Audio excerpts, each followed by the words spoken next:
Right, good afternoon, everyone. Welcome back to Georgia Tech Manufacturing Institute's Fall 2023 Lunch and Learn Lecture Series for our final lecture. My name is Dr. Billy D. Brown. I'm a Senior Research Faculty Education and Workforce Development Director at GTMI. I'm excited to continue hosting this series, and I encourage you guys to continue to spread the word about the series. We will be back in the spring semester for another say 5 to 10 lectures. And so we want to continue to grow our audience and provide value to the GTMI community. Before I introduce today's speaker, first I'll introduce GTMI and then give some brief instructions for the audience. GTMI is one of 11 Georgia Tech interdisciplinary research institutes that uniquely focuses on manufacturing, research, development, and deployment. We help tackle the grand challenges of today's manufacturers and assist partners in moving innovations from the lab to the market. GTMI has a wide variety of facilities and equipment on the main campus for basic research, as well as nearby in our advanced manufacturing pilot facility on 14th Street for more applied research. GTMI's mission includes education and workforce training, collaborative partnerships with industry, academia, and government, as well as thought leadership. GTMI's AMPF, Advanced Manufacturing Pilot Facility, is the headquarters for a groundbreaking initiative called Georgia AI Manufacturing Technology Corridor, or Georgia AIM. This was funded by a recent Build Back Better EDA grant worth $65 million. Georgia AIM is expected to profoundly impact Georgia and the nation's economy through the equitable development and deployment of talent and innovation in artificial intelligence in all manufacturing sectors. The AMPF currently has state-of-the-art equipment in metal additive and hybrid manufacturing, and is currently expanding and transforming into a demo facility for automated smart factories that incorporates IoT, AI, digital, and robotic manufacturing technologies. GTMI hosts this Lunch and Learns series each semester. These sessions are excellent opportunities for undergraduate, graduate level students and researchers, as well as a global manufacturing community to learn and share advanced manufacturing knowledge. As I mentioned, today is our final seminar for the fall semester, and we're streaming live on Zoom and in person. We want these sessions to be interactive, so please chime in if you have questions. If you're online, please put your questions in the chat window, and the speaker will address them promptly. All right, today I'm pleased to introduce Emily Williams. Emily Williams, who will discuss the modernization of manufacturing through improvement in 3D printing. Emily Rose Williams is a business development director at Carbon, leading the MedTech and university segments and working to help customers bring their applications to production. In her 5 years at Carbon, Emily has held several other roles, including technical lead in customer success and product lead for Carbon's low volume and prototyping customer segment. Emily has a degree in mechanical engineering from the University of Texas at Austin. All right, in the following presentation, Emily will examine a variety of 3D printing technologies and how they are disrupting established manufacturing methods to create new digitally optimized workflows for even the most custom of applications like dentures and orthotics. Disruption is great, but can it scale? She will also take a look at applications being produced in the millions with additive manufacturing, as well as some of the challenges to further adopt. All right, Emily, the floor is yours. Hey everyone, nice to be here. I live in Atlanta now, so always good to be at Tech, and I've been to several different Tech sporting events. Big fan, went to Texas, so I hate Georgia as much as everyone here.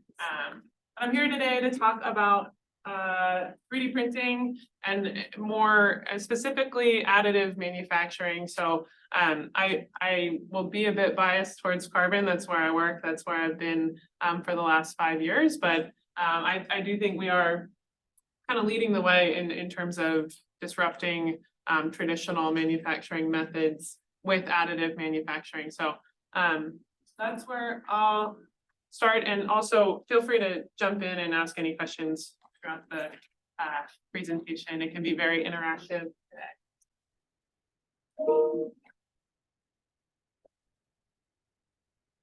Go ahead again. Oh. So a little bit of background on myself. I went to UT Austin, studied mechanical engineering.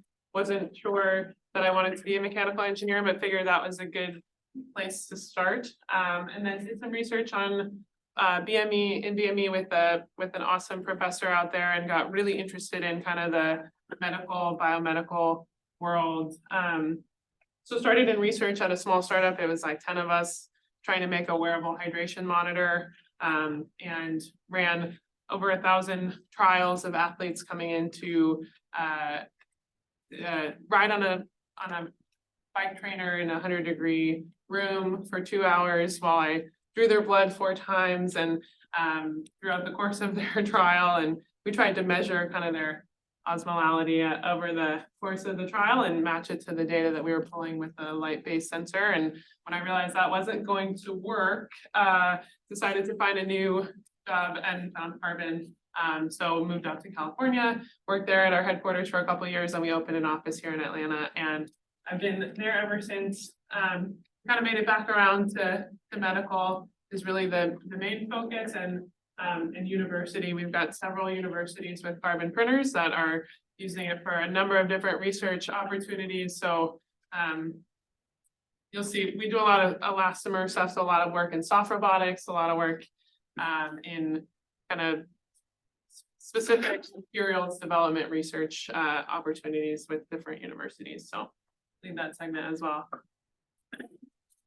So today I'm going to talk about a really super brief history of 3D printing, and then some common 3D printing technologies, and then an intro to Carbon, what we do specifically. And then I've got a lot of slides on some really cool applications that we are doing right now. And I've got some samples here I can pass around, but really want to focus the conversation on where we're still challenged today, and getting adoption into this kind of technology, where our technology lacks compared to traditional methods, and kind of get the minds flowing on maybe what we can do there in the future. We need good young engineers to come in and rethink the status quo in manufacturing. So I want to spend most of the time there today, and then end with any conclusions and questions.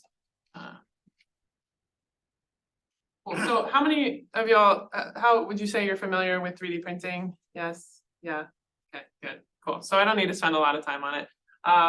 It's historically been used for prototyping to get parts to market faster. We installed, 5-6 years ago, we installed tons of printers in these prototype shops where they just wanted to get the next best 3D printer. And we've come to realize that that's not where our machines are best suited, because they are typically more expensive and harder to use than your traditional kind of benchtop 3D printers that you would have in your garage, or even some of the other kind of supportless 3D printing methods. Ours is actually really quite difficult to use, but where we can win is with material properties and throughput. So it's been interesting to learn and see about all these different types of 3D printing, but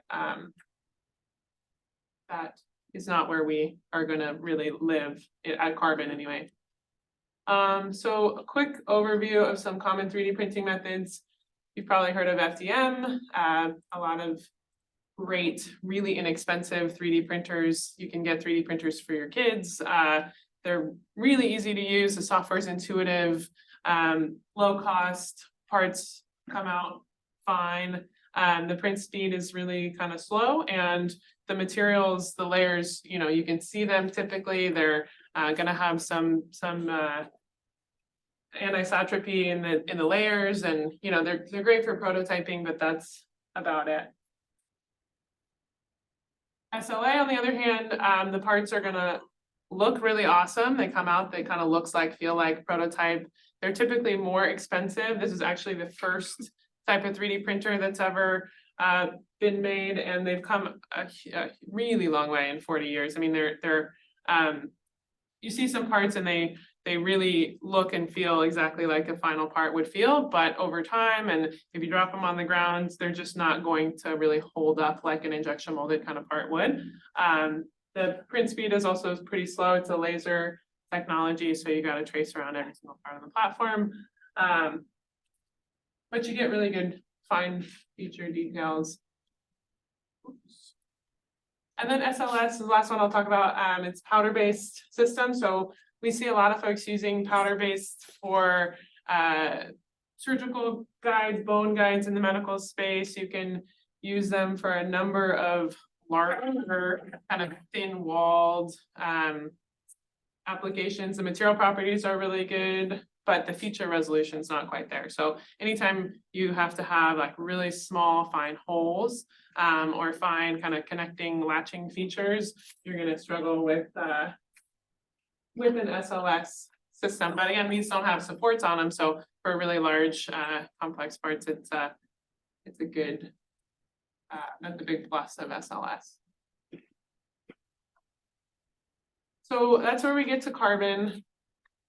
Carbon is a curable platform. So the platform is going to lower down into a liquid resin, and the UV light, the light projector will project slice images, the full slice at a time. So you can see this video is like really sped up. It's not actually that fast, but it is pretty fast.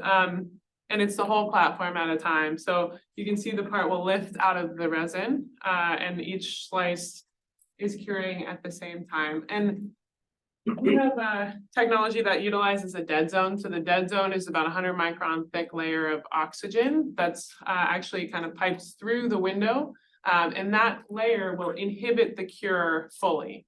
So each layer, as it's in the dead zone, will only cure about 40% of the way. And that allows each layer above it to fuse with the layer beneath it. And therefore we get isotropic properties. You don't have to worry about any sort of difference in the X, Y, or Z direction when you're printing or when you're setting up a build. Any questions on that? Have you heard of carbon before? Anybody? Raise your hand if you heard of carbon. Okay.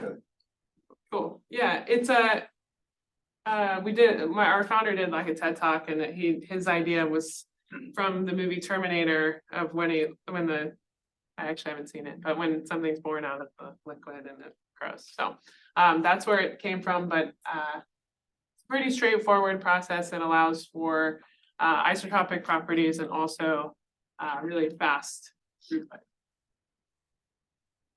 We kind of get the best of both worlds. You get the fine feature detail like you would with an SLA system. You get the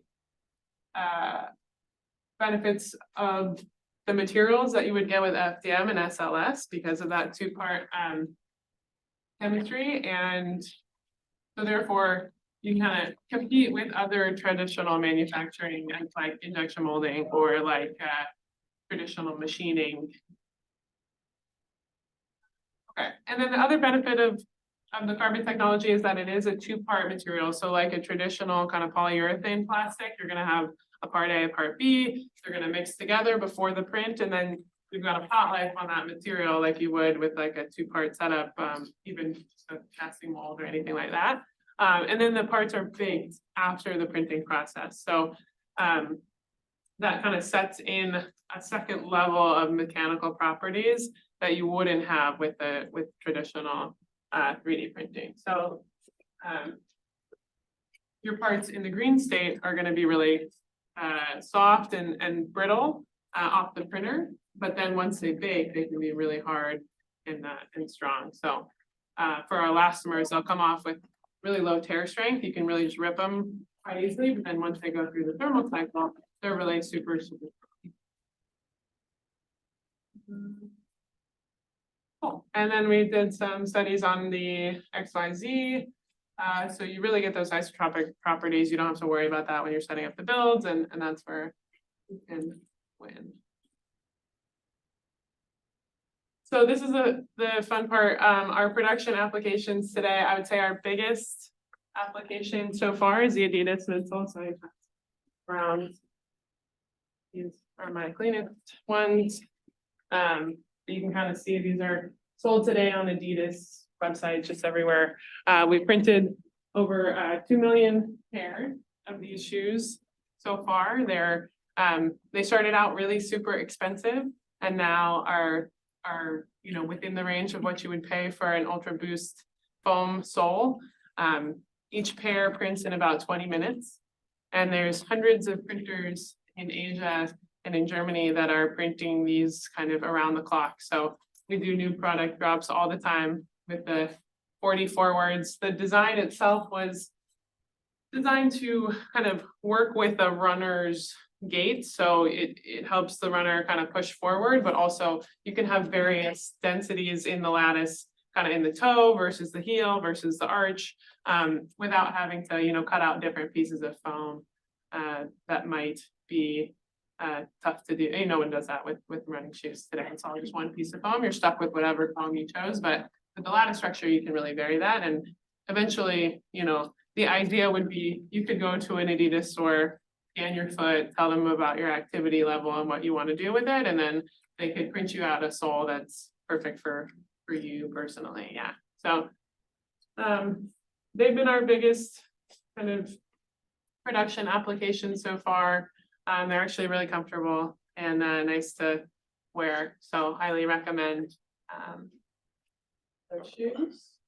And then we do a lot of work in the saddle world. So I don't know if anyone here is a cyclist, but it can get really uncomfortable to sit on that saddle for hours and hours and hours at a time. Most of the riders in the Tour de France are using our saddles right now. They are more breathable, so you get kind of better airflow, which is also a big complaint in that region. And you can have different stiffness levels kind of in the where the tailbone or where the sit bones sit versus where, you know, everything else needs kind of more flow and air. So those are really exciting. And actually I have some more samples I can pass around. So we've got a variety of different elastomers. Feel the different densities. Some of them are the same material, but different different lattices.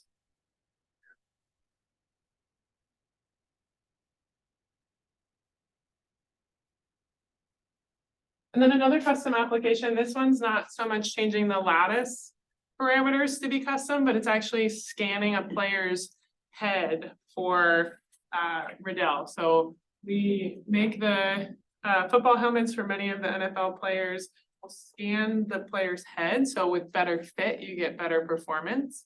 And the lattice structures have a greater kind of impact absorption on a multi-hit helmet like this one. So they do scanning with you know, their own scanner. They were making custom helmets before we came into the picture with foam, but instead of now having to kind of carve them out one by one, you could just have them scanned and printed all in the same way. So it's another really cool application where custom is actually possible. I think before custom was very niche, you had to pay a lot of money for it. It was hard to do, but we're getting now into, like, we've done all the NFL players, we're getting into college players, and now all the way down to high school players that are getting custom helmets made because, you know, everyone's worried about football and their kids playing football, and so the more protection we can provide, the better there. So all the NFL is using these helmets? Yeah, I think there was a huge number. So out of the top 10 helmets that have been published, I think Carbon has 7 or 8 of the top helmets out on the market. We work with Riddell and also Visis is another supplier. So we'll provide the padding systems for that. But yeah, you can kind of tell in the Super Bowl, like if you watch real closely, you can kind of see the lattice design in there, just slightly where there's holes in it. So we'll get like people freezing you can see it. But yeah, it's pretty crazy. We can print a whole padding set on one platform and it takes, you know, 4 or 5 hours to print that out. So pretty quick. Another helmet application. This one's a little different. So the football helmets are tested on a multi-hit, they can hit it over time, hundreds of times in a game. Whereas this hardhead veterans helmet is 2-hit helmet. So we're testing for like back force deformation, for blunt impact. And so it's a totally different set of standards, and that stiffer, I don't know where it made it around, but the stiffer puff that you can feel, it's really super rigid, but you can kind of compress it just a little bit over time. That's the material that we will use here. It's totally different than the helmet or the shoe sole, because those are energy return. You want to bounce kind of off of things, but this one you want to protect against, like if you were to fall off the truck or something like that. So it's a totally different set of requirements, but with a couple materials that you can choose from and a million different lattices you can choose from, we can kind of solve for whatever problem you're looking for. And I have, actually, this is the military helmet kind of material here. It's super stiff, and then this is the football helmet. Here is kind of a jaw pad there. So those are really cool. And then again, it wasn't our original intention to have greater airflow, but that's been the resounding feedback of people that are wearing these helmets all day, every day. We get really positive feedback. I think our data shows it's like 7 times faster to cool your head with the lattice structure as opposed to a foam. And then getting into some of the rigid work that we're doing. We've got these electrical connectors, not quite as exciting as some of the consumer applications, but you can imagine a world where, here's another one. They're a little tricky to flip open and shut, but you can imagine a world where you are making these for an automotive application, and it's a 20-year-old car and you don't have the tool anymore and you need to make 1,000 parts. That's where we can actually come in with the material properties and get parts kind of validated for automotive. So connectors like this are super complex. You can't really make them any other way besides injection molding or with carbon. So we are doing a lot of work there. Our materials in the rigid space are able to withstand 125 C heat temperatures and some pretty good chemical cycling too, which is hard to do. But these are really exciting for people that live in the world of complex connectors.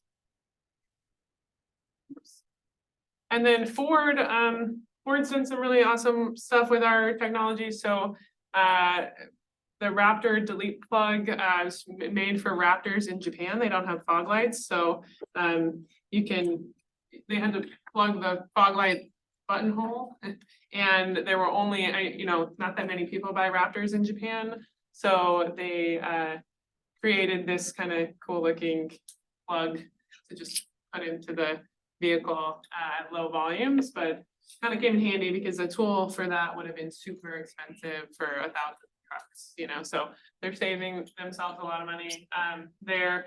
And then these two on the bottom, the HVAC lever arm and the parking brake bracket, these used to be 2 parts. Now they're consolidated to 1 part. So they used to have a left and right part for each one of these, and now it's just a single part. So part consolidation is really big at Ford. The Tesla Model Y, I guess, has 1,200 parts total in the entire vehicle, whereas the Ford Mach-E has 4,500 parts. So the more parts, the more things that can go wrong. So they're really on a push to consolidate down to less components, less items to sit on the shelf, less things to repair, less tools to store somewhere. So that's kind of where Ford has taken this technology and run with it. And then this one's kind of cool too. We're doing like the fuel caps for Lamborghini. They also make these air vents and duct clips, but again, a low volume application. There's not that many Lamborghinis that are sold in the world, so it makes sense. Plus they can make them say Urus and have a cool texture and people like that. So that's a fun one that we do out of Italy. And then medical, the segment that I'm in, it's a slower uptake for sure. It's a new technology. People are very stuck in their ways. Things are validated. Product lines last for 20+ years, so it's hard to break in there. But we're doing a lot of work in the clinical trial space. So for a lot of clinical trials like this hummingbird, they needed 5,000 parts, and that's a lot of parts to make for a clinical trial without knowing how it's going to go, or if you're going to need to make changes given, surgeon feedback. So they started with printing. They've since moved to molding, but 5,000 parts is still pretty good. These parts went through 510(k) approval. They passed all biocompatibility that was required, and in theory, they could have kept going with our technology for production, but it was just a lot more expensive. And they're making 2 million of these a year now. So it's a cool application though. This one is used for placing ear tubes in children. So historically, children have had to go under anesthesia to get ear tubes placed. With this device, they can come in. It's an outpatient procedure. It takes 5 minutes.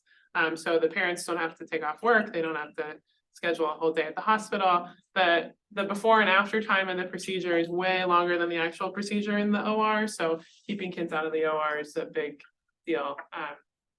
And people really, really like this product. So they are doing great. Any questions? Actually, I got a few more parts here. I can pass these out. Any questions on How long they kind of last? how does it last? Yeah, like how many times you can push it up and down? It's way better than foam, actually. Like on foam, the shoes, they said, you're supposed to switch them out every 300 miles or so, like typical running shoes, but with ours, they go well beyond that. The actual cycling is way, way better. I don't know. I don't have a specific, cycle number. It's kind of a fun. These ones I are, meant a polar one, like a. yeah, it's a polymer thing. Okay. Yep. Two. Yeah. So are companies typically buying the machine and the materials from you? Yeah, so we lease the machines. So typically what people are doing now is we've got these contract manufacturers that are set up, and a company will come to us and say, hey, I want to make parts, and then we will send them to the right partner that will actually print the stuff, or that buy the material, print the stuff, because those partners have scale.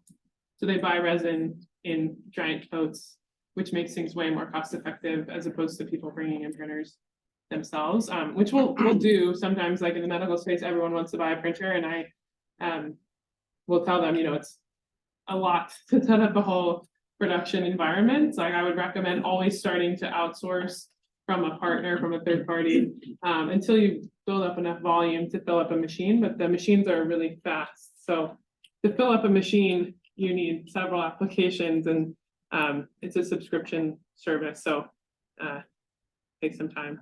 So Carbon has some type of resin library about the properties and, Yeah, right, yeah, exactly. We've got I think 12 or so different materials right now that are our first party materials, and then we also have a bunch of third party materials too. Do you sell your materials to people that don't have a printer? We do not. We get asked that all the time. Yeah, it's more about the fact that we're not sure that they would print great. Even when we validate a third party material, if it's not a great material, like if it doesn't print well, we tend to not release it. We want to make sure that people are getting good parts out. But our resins, because they're 2-part, because they're mixed, are super viscous. So the dead zone's kind of critical to printing and having them unstick from the window, as opposed to with like some of the other swiper systems, like it just wouldn't work well. So people would get a bad taste in their mouth, I think, with carbon if they weren't printing it. Another question. I'm not a material scientist, so I may sound very intelligent, but the 2-part dual cure, I guess, you do a second stage cure. Yeah. My understanding is that there's some photo initiators floating around. Right. UV links, uses those photo initiators to link on all the chains. And then I guess you said there's 40%, it's only 40% cured or something. So I guess there's some photo initiators still floating. So in the UV cure, everything will be fully cured once it's out of the dead zone. So the light will shine actually probably about 200 microns through. So once it's out of that 100 micron, that's when it cures fully, at least UV cures fully. So all the photo initiators are gone by the time you pull your part out of the. That is my understanding. I'm also not a material scientist, so definitely can follow up with more specifics on that. But yeah, the part itself is fully UV stable after the print. And then the thermal cure is kind of where that secondary bonding happens. And you have data on, there's like a lot of other SLA type materials, their properties change over time. You have data on. Yeah, so we've done UV aging, like accelerated 6-week UV aging. We've done 1,000-hour aging on all the automotive components.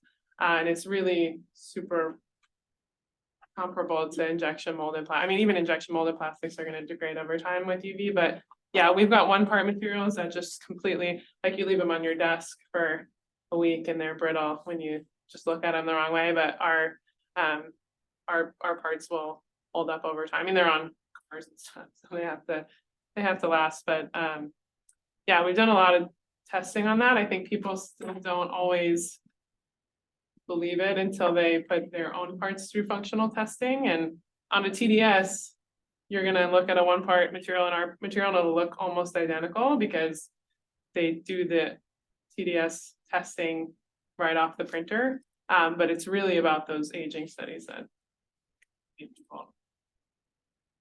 Yeah. We talked about, and maybe it was kind of answered, but it was very technical with questions. But the secondary cure, does that happen immediately after the part comes out or with a certain window? And does the machine itself do it or does it go to another machine? Yeah, so it's you got to take the parts off the printer and wash them because now they're covered in liquid resin. So that's one of the big challenges of the process is washing the resin off the part. And like I said, the resins are super viscous. So when you're at the end of that pot life and it comes out of the cassette that's full of resin, it's covered in like molasses pretty much. So what we have is a part washer that will spin the part in solvent. So we're trying to make it as kind of automated and traceable as possible, where you just take the platform out of the printer, put the platform in the washer reads what resin was used, and it will set that wash cycle based on the resin and the parts geometry and all of that. And then the parts go into the oven. So what most people do is they'll take parts all day, wash them all as they come off the machine, and then bake them all at night. And it's just a pretty simple convection oven. Some of the materials have like a 9-step ramp cycle, so they don't crack in the oven, but most of them, like these EPUs, the elastomeric polyurethanes, they just have like an 8-hour at 120C bake, pretty standard. Yeah. What is the enabler for like the isotropic properties as well as the durable properties? Is that something that you can share? Well, the dead zone is really the key to the isotropy, and that is because those layers don't cure all the way and they fuse together. But that's only part of it. Like I think even if we had isotropic properties in a one part material, you'd still have degradation over time, like she mentioned. So having kind of the combination of the dual cure and carbon has IP around baking printed parts. So that's required to really get the full set of properties that people are looking for. So yeah, without one or the other, it wouldn't be like if their parts were not isotropic, but they baked and were strong, it wouldn't matter either because most parts require kind of 3 direction of strength. So it's kind of having both of those paired together that's really important. Do you guys use the whole after like you're printing like post processing? Yeah. Yes, okay. Well, mine knows a cost for like just a small piece like this. A cost for that? Yeah. It's a good question. Depends on where you get it made. But yeah, the resin right now we've got down to $20-something a liter. So that uses a small fraction of a liter. And then the machines themselves have a cost associated with the machine. So if you're counting that, you would have to have that. But I mean, I don't know, if I had to guess, I would probably say less than $1 for a puck like that. Less than $1. Yeah. We've gotten really, for that material specifically, it's used in all the shoes, so, you could source that for less than $1 probably. So it's like total cost less than $1. Yeah, like if you wanted to order, say, like, I could send you to a partner and say, I wanna order one of these pucks, they'd probably say, I don't know. That's a rough guess, but Okay, I don't wanna be too optimistic. because I know SOM is really expensive, like, use the laser for printing the metal. Oh, yeah, well, metal is really way more expensive than our process, yeah. But metal parts, of course, are typically higher value. How many customers do you have? Yeah. Ooh, so we've got about half of our businesses in dental, and they use one part materials, all third party pretty much, and it's kind of, we just have like faster machines than other dental printers, so that's where we live with probably about 500 customers on the dental side, and then on the non-dental side, there's probably about 500 customers total. With 2 of those customers having hundreds of machines and the rest of them having, 2 or 3. So it's a widespread of different parts. You mentioned earlier that your process does a better job of producing uniform results. Mhm. And I was curious if it has problems with larger pieces like this. I'm looking at the inside of this and it looks like some pieces of it are different from others. Is that just a manufacturing artifact or what's going on? Yeah, so we get a lot of kind of weird surface finish artifacts from light scattering. The window itself has, the oxygen's kind of coming through there, so it's not perfectly uniform, it's not glass. So you do get some artifacts. Also, cleaning the parts. People cannot clean things perfectly. If it's touching solvent for too long or something like that, it can have artifacts. But yeah, you could break that up. It used to be like our we'd go install a printer and break a part with a hammer and show the inside because it all is very uniform on the inside there, yeah. But the surface finish defects, it is a really good point. Like that's where there's a lot of engineers that will look at something and say, this doesn't look like what I'm used to. Therefore, I don't want to use it because, it's not exactly the same. Even if it might function the same, yeah. Which is a good segue to the first challenge with production, with additive manufacturing in general, is just that engineers are used to doing things the way that they've been taught to do them. You go to a big company like Ford, and most of the time they've just got this list of suppliers that they have set up in their system. And it's all injection molding or traditional machining, and they've got materials all set up in their system. And they've been 3D printing for a really long time too. I used to show up to a lot of places and they would say, I've been 3D printing longer than you've been alive, so I know everything about it, and your product's never gonna work on a car or something like that. So that's hard to overcome, but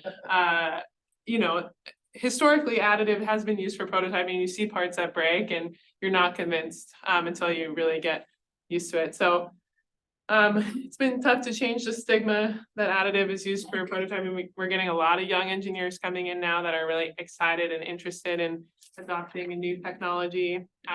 We've done a lot of work with some of the UV aging testing to get materials approved. Like once it's set up in their system, they can just kind of select it from a drop down of what do I want to make this out of? We can have it listed on drawings, and then it's a lot easier to get things through. So getting that first one through the door has been really huge and takes 2-3 years sometimes, and then after that you're kind of smooth sailing with future products. And then someone was asking earlier about redesign and fitting together with assemblies. So a lot of times with these historical like service parts, you'll have the part file itself, but you won't have the assembly or the mating parts for it. So if you redesign, you're not sure what's going to interact, what's required. And so you're forced to kind of use that historic design that was designed for injection molding, but now you have to convert it to printing. And if you could make a few tweaks, your life would be a whole lot easier. You'd have no supports, everything would be kind of quick to print, but now you've got to kind of work within the boundaries of what you've been given, and that can always turn people away from printing. So I would say that's probably the number one challenge that we face today, is just like getting past the stigma of additive. And then part of that is the build setup and support. So you can see on some of these components, there are support nubs on there. So most parts, when they are designed for injection molding, they require supports to print, right? They're coming out of the resin, so they have to attach to the platform somehow. So for a part like this, you can see there's a ton of supports on there. Teaching people where to put supports is also challenging, especially like our process is upside down and backwards from what they're used to with an FDM system or SLS. You know, you never have to think about supports. So for our process, you kind of have to turn your brain upside down. We can get away with pretty big overhangs, but you still need supports for stability. That giant wire harness part, you can see where it starts to shift, and the suction forces, you can imagine with a, I like to say it's like two plates of glass with a thin film of liquid in between, and you're trying to pull them apart. So it's super heavy suction forces on the part as it's printing. So you got to think about that when you're setting up the build. It can be really challenging. And then nobody wants to sand supports after the part. In an injection molded situation, you just pop open the mold, the parts come out, they're perfect and beautiful. With our process, if you have to have someone sit there and sand off the parts, it's just kind of a non-starter for a lot of different applications. And then material capabilities, we've come a long way, but we're not all the way there. There's thousands and thousands of different injection molding or machining materials that are available to people.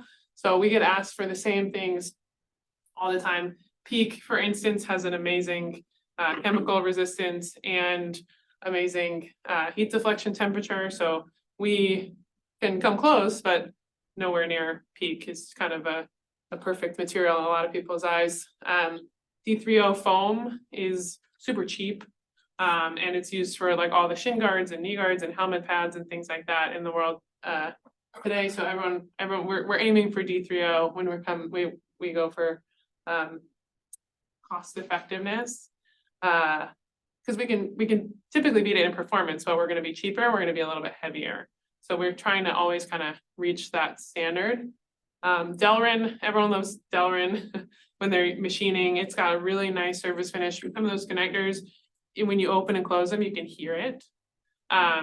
So that kind of surface finish texture is tough for people to react to. With Delrin, it's super smooth and nice, kind of soft surface finish. So you have these materials, or you don't? No, these are what people ask for that we're kind of aiming for, yeah. Then everyone wants a clear polypropylene. That tends to be like the go-to material in medical. And another piece of it is that we have the colors that you see. The EP, those little red cubes, we actually just launched a color matching material, which is really awesome because everyone wants a specific color. And we say you can have any color you want as long as it's black, because that's the only color that we have available in all of our rigid resins, black and white. So that's a limiter. You wouldn't think, especially in an industrial application, you wouldn't think it would be as big of a deal as it really is, but people want the colors that fit within their branding, or they want a color that they've used before on that part. And we just don't have that option. So still a really long way to go in terms of material capabilities. And then the process itself. So I think this is important to mention that, you know, every process has got its pitfalls. You know, even injection molding, people will complain about certain things like flashing or shrinking or anything like that. But the process that people are used to is the process that they're comfortable with, whereas a new process is a little bit harder to grasp. And our process is really, it's got too many steps to it. We did an exercise where we did a PFEMA for the process of failure mode effects analysis, and there were 76 steps in the process to get from file to printed and baked part, and that is far too many. So we are on a mission to make sure there are less steps. Some of the steps are mixing the resin. If we are at scale and people are buying resin in totes, you have to figure out a way to get the resin out of the tote and mix it properly and ensure that it is mixed properly. And then that it's within the pot life. You have to set a timer and make sure that 8-hour pot life is, you're printing all your parts within that pot life. The parts are covered in resin, like I said, that's the part washer design that we have. So you gotta make sure that everything is clean, the supports have to be removed, and then baking, if you bake at the top shelf of the oven versus the bottom shelf of the oven, it can be different. So, you gotta make sure you're at least tracking every step of the process. So it's impossible to like really control every single thing, but if you can at least track each step, then you're in a good spot. So I think that is, all I had. I wanted to just say, 3D printing has come a really long way in the last 40 some odd years. We can make parts that you couldn't make before, and cost has become within reach of foam and traditional methods. So that's super exciting, but there's still many areas for improvement. We're aiming to be a complementary solution to traditional manufacturing. I don't see a world where additive, replaces every single thing that's out there. We're never going to replace injection molding, but it's nice to have, as an engineer in your world, to have the opportunity to make parts quickly or make parts in low volumes and be cost effective or disrupt supply chains that are really struggling. So thanks for listening. Hopefully you left here thinking about, some alternatives to traditional methods, and happy to answer any questions.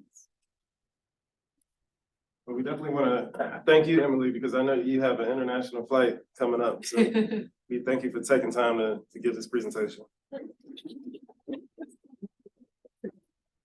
I know we've had several questions already, but any additional questions for Emily?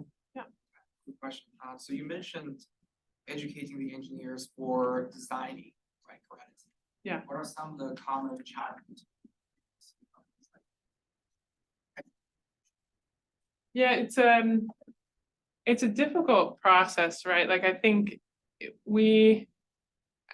some specific examples are like, you don't want to have any fillets on the platform because our resin can kind of seep underneath those fillets and pull it off. But in every other part of the part, you want to have smooth transitions. So we love fillets. So to say to an engineer, like, add as many fillets as you can to this part, but not on the section that's going to touch the platform, it can be a little bit counterintuitive. Also, we see a lot of like draft angles on parts for injection molding. So, getting rid of those can be tough. Orienting holes to where they're going to clean well. You don't have to only think about how it's going to print, but also like how that spin force is going to clean out a small hole is important. So there's just a lot of factors to consider when you're setting up a build, or when you're even designing the part before you set up the build. You want to have an area to adhere, you want to have the holes in the right place, you want to have everything made, and you want to have fillets in certain areas. There's a lot of things that we've got, like a 56-page handout for engineering handbook, which I think is also too much. You kind of have to just work with customers. We spend a lot of time in my role. I'm not really out there like selling printers. We don't have any quota or anything like that. What I do is I go in to the customer sites and meet the engineers and say, okay, what do you want to make? If they don't know, I can help kind of guide you into, okay, this might make sense for you, for our technology. Once we pick apart, I'll work with them to design it and to source it and to go through the entire process. So I think that's key, at least in these early years of our adoption. Like, you have to handhold every step of the way. Yeah. So you kind of answered my question that you can hold them, but is it usually one engineer from Carbon helping them, or can it be more than one, or does it depend on the size of the contract? Or Yeah, we've got applications engineers, and then all of our business development folks are technical as well. So you'll typically have 2 people on an account. Yeah, it depends on 2 people on a project. So we look at it more on application based, less on account based. So when an application comes in, we work with a lot of customers that don't have printers either. So a customer will come in and say, like, I worked with a guy the other day and says, I want to make a new and different wheelchair seat cushion. And I'll say, okay, you don't want to get a printer, trust me, but I can help you find somewhere to make these parts, because it's just, one guy in his garage that wants to make a wheelchair seat cushion, and so we'll help with sourcing that, and depending on the size of the application, we'll print more parts or do more things, more quickly, kind of deal. So are you working on like kind of like automated software tool that you could just, throw in the existing part and you get the optimized one out? Yeah, so we have several, software is a huge part of Carbon. And so we have a couple ways of doing that. One is an automated custom flow. So you can input a solid part, and then it'll, for instance, with a wheelchair seat, you could input the solid part, then you could input a CSV, like a point cloud of pressure data per patient, and then it'll automatically populate the lattice structure to have different zones for that different pressure areas.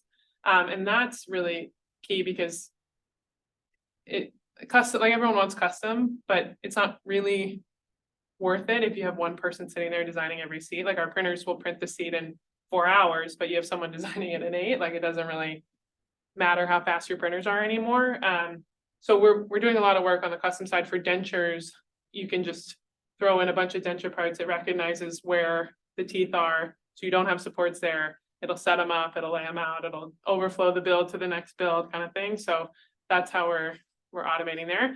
We also have a topology optimization software that's for lightweighting, and it's used in a lot of metal additive worlds, but starting to kind of get some interest in polymer. It's not always as big of a push in the polymer space. So a couple software things. Our software team's amazing. So they are they move faster than we do on the printer side. So, yeah. I've got a 2-part question. Are you guys selling a lot of printers to universities? You have a university? That's kind of my first question, and actually within that, what is attractive, for the universities to purchase your printers? Yeah, so That's all the first question, sorry. okay, no worries. The second one is are there career opportunities available for students? Oh yeah, we go to the Georgia Tech Career Fair every year, so come find our booth. It's usually got a pretty long line, which is exciting. We've got several Georgia Tech alum that work at Carbon now because of our presence here in Atlanta. Well, we used to have an office here, we don't anymore, but we got a lot of people from Atlanta that work for Carbon, so we do stuff together. But to the first question, we have about 25 universities with printers, and our focus has been like working with industry partners to either fund the printer on campus for specific research like material characterization, or like they work with University of Florida with the brain, a professor that does work in traumatic brain injury. So, it partners well with our helmet applications and industries with helmets. And so, I don't know, like for Georgia Tech, we might look at, Coca-Cola or Delta or someone that wants to fund a research project and then bring in a printer or do something like that. So our printers are typically subscription models, which doesn't work well for universities, but we have a special program with universities to do an outright purchase. And so that works well with grant funding and things like that. So we love having students use the printer, beyond the industry connections, but having like young engineers get their hands dirty with a Carbon printer and then go work somewhere else and say, hey, there's another way we could do this. That's really our goal, is just to get more eyes on it for adoption. But yeah, definitely career opportunities, especially in software, always looking in software, and then manufacturing. We do all of our own manufacturing of the resins and the printers. So a lot of great manufacturing engineers as well. And it's a fun product. It's a really fun place to work. I mean, you get to see a lot of cool stuff come off of these machines. It's not like you're sitting there working on one part of one machine all day. You kind of get to see a lot of different things come through. So I guess there's some specific opportunities listed on your website. yeah, I can send you the job page, but yeah, it's pretty easy to find carbon3d.com. Okay, great. Yeah, Thanks. they're all current. Oh, so I know in metal printers, it's common to do like a lot of process monitoring on and somehow integrate that suite on the machine. Can you talk to anything that you might be doing in that area? Yeah, we've got APIs that go with the machine, so a full digital thread. You can see, of course, only the actions that happen at the machine, so you can see when someone places the cassette into the printer, when they place the platform, you can see when the print starts, all the telemetry during the build. So the only two main kind of critical systems in the printer are the oxygen generation and the light engine. So it's actually super simple hardware design, which is nice. They're reliable for that reason. But you can monitor those throughout the entire build. The prints will abort if something goes wrong, but even then, if the print's successful, you can just verify that people will do that all the time, especially in the medical space. And then with the part washer, you can see like when the wash started, when it finished, the soil load at the time of the wash and that kind of stuff. We are missing like 50 other points of traceability that as a product manager, that was kind of my goal, was to see how many points we could track, but we've gotten to the point now where we're doing a lot of work in the medical space, which requires enough traceability, so we've gotten over some threshold, but eventually I would love to see robots taking, machines filling themselves with resin. I think that would be really cool. And then robots taking platforms to washers to ovens, and then you could have a whole shift done without anyone there and have someone come in at the end of the day. Actually, we're working on automation for the dental space to kind of just scrape off all the parts as well, so. We're doing some automation in our AMPF facility for the metal manufacturing. Yeah, it's really, We definitely have plans for that for the future, so. well, maybe we can partner on the on our printers, because we really need it. It's our printers are so fast. The only bottleneck is humans, like, to unload them and Oh, wow. wash parts, so it's definitely an area we need to work on. Awesome. So with those medical implants, how well do you see that your materials are interacting with human beings? Because I know that implants used to be made out of metal a lot, especially when metal 3D printing was becoming more popular. But then, metal is not great to have in a human body. Yeah. So how do your We have materials- not yet tested for long-term or permanent implantable. We can do short-term, like blood and tissue contact, and prolonged mucosal contact. That's all we've tested for. We've got one material right now that's bioabsorbable, so it's technically permanently implantable, but it absorbs into the system. And that's really cool, but it's super soft, so it's not gonna replace any bone screws or anything like that. It's more of a wound care or like tendon repair type of material. So still a ways to go, but yeah, as a smaller startup, it's hard to take on the risk of long-term implantable at this point, but maybe someday. I think some of our materials would be okay, but it's a lot of money to test for that, so we'll see. We've got a lot of opportunity outside of the body right now that we can tackle first. All right, sounds good. It's now 1 o'clock, so unfortunately, I don't want to take any more questions because, as I said, Emily has No worries. like a 3:30 international flight, so want to make sure that she can get out of here. So I do want to thank you one more time for taking this time. I also want to thank our audience for I see a lot of regular supporters of the series, so very grateful to you guys. And we're going to continue to do this next semester, as I mentioned, so we'll have a schedule coming shortly. But you guys enjoy your holidays, and thank you for your support. All right. Oh, and we can take a quick picture. Can we do that? Sure. I'm gonna close the meeting and then we'll take a picture. So everyone, if you take this side,